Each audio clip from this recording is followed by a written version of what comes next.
বলা যায় অসময়ে বনবস্তিতে এলেন বিদেশি পর্যটকের দল।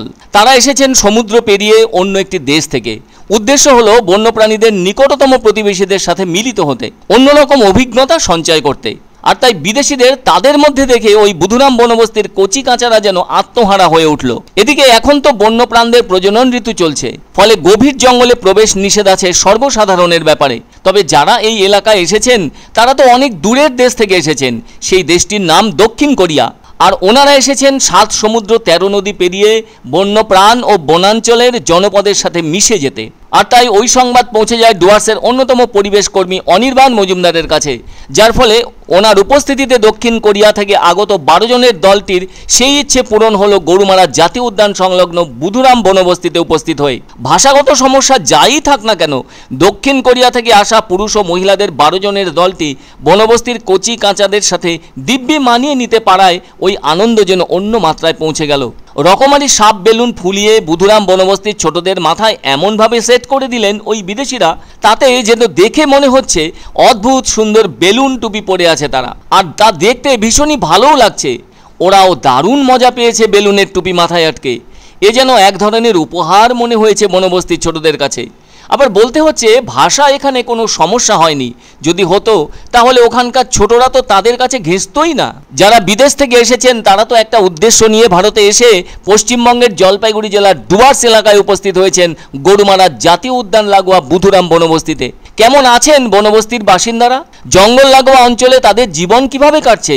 সেই সাথে এদের শিক্ষা জীবন, কর্মসংস্থান অর্থাৎ জীবিকা কেমন আছে সেসব জানতে এবং এখানকার মানুষদের সুবিধের দিকগুলি সম্পর্কে ধারণা নিতে এসেছেন। তবে তাদের জানা ছিল না যে এখানকার জঙ্গল 3 মাসের জন্য বন্ধ থাকে বন্যপ্রাণীদের প্রজননের জন্য। এসে সেটা জানতে পেরে তখন চিন্তার পরিবর্তন ঘটিয়ে প্রবেশ করলেন সেই জঙ্গল লাগোয়া বনবস্তিতে। তবে তাদের সাথে আদিবাসীদের কথোপকথনের ব্যাপারে মাধ্যম হিসেবে কাজ করলেন ডুয়ার্সের অন্যতম পরিবেশ কর্মী অনির্বাণ মজুমদার। তবে তারা এবার এসে জেনে গেলেন জঙ্গলে প্রবেশের সময়গুলো। হয়তো পরবর্তীতে কোনো এক সময়ে ওই 3 মাসকে বাদ দিয়ে আসবেন জঙ্গল সাফারি করতে।